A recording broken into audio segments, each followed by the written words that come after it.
Hi everyone and welcome to GDPR for Beginners on Learning with GP, where GDPR is simplified. In our GDPR Beginner series, we covered the basics of GDPR.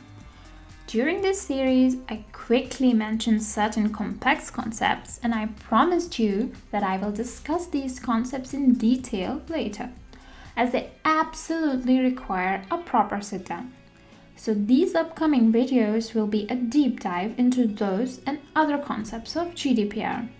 So subscribe to my channel and explore for more in-depth content. In case you are curious to learn about a topic, you can also let me know in the comments below. So breach notifications have two aspects, one from the data subjects and the other from the supervisory authorities side. We will cover both these topics over the course of 2 videos. Today, we will take a closer look at the breach notification to the data subject. As a data subject, it's an absolutely important topic to understand, as you must be aware of your rights and freedoms in such a situation. And in the end, we will take a little quiz to test what you have learned in this video. So without further ado, let's get right to understanding breach notification to data subject. Let's try to understand what exactly do we mean by a data breach. In the GDPR text, a personal data breach is defined as a breach of security that leads to the accidental or unlawful destruction, loss, alteration, unauthorized disclosure of or access to personal data transmitted, stored, or otherwise processed.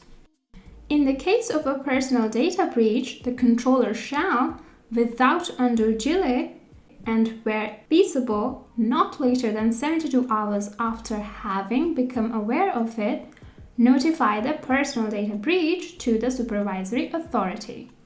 When the breach is likely to result in high risk to the rights and freedoms of the data subject, they must be informed about it.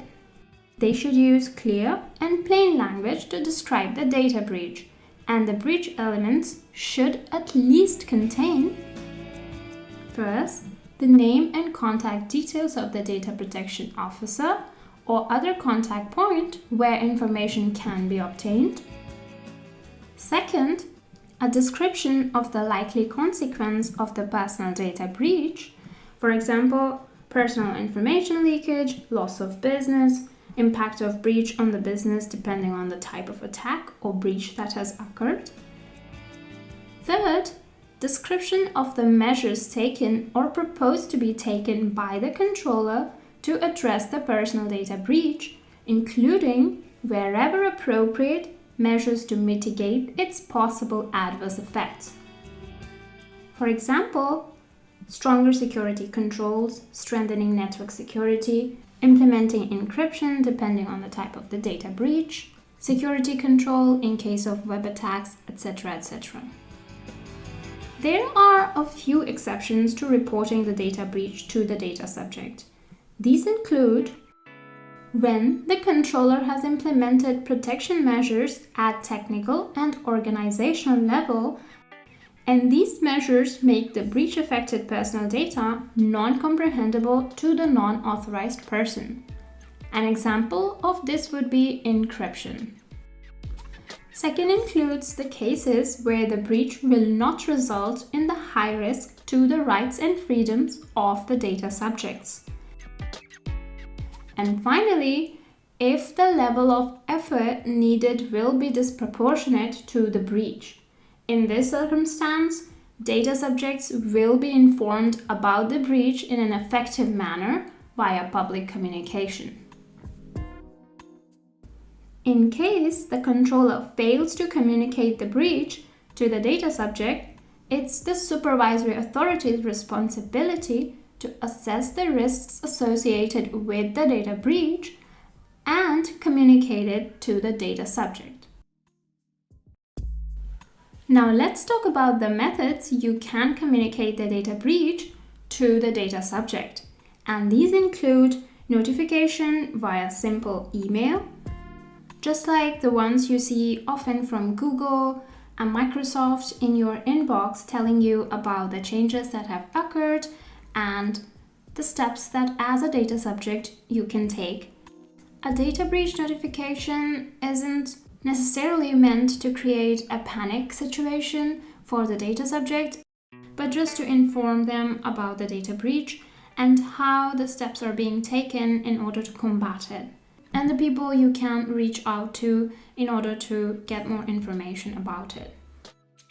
So in summary, data breach notification should be made when there is a high risk to the rights and freedoms of the natural person. It should be done by the data controller, and in this case, data subject should be informed about it.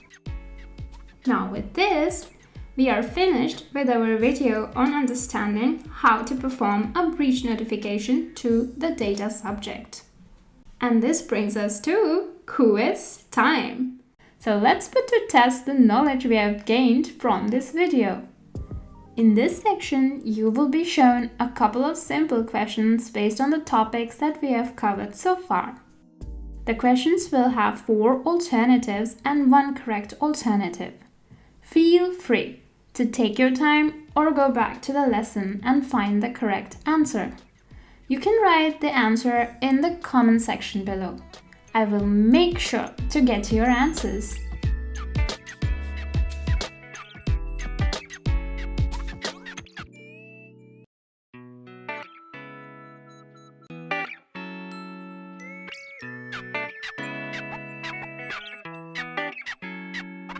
I hope you got all the answers to the quiz correct. In the next video, we will simplify other complex topics of GDPR. If you have something on your mind that you find difficult to understand, do let me know in the comments below. I really appreciate any suggestions from you guys, as it helps me direct my lessons as best suited to your needs. And of course, in the end of the video, as always, we will do a little quiz. So stay tuned for more videos. Do subscribe to my channel, Learning with GP, where GDPR is simplified. And with that, I thank you for putting your best foot forward towards understanding GDPR. If you have any more questions, please feel free to reach out to me at gunjan.gdpr@gmail.com. So see you later. Bye!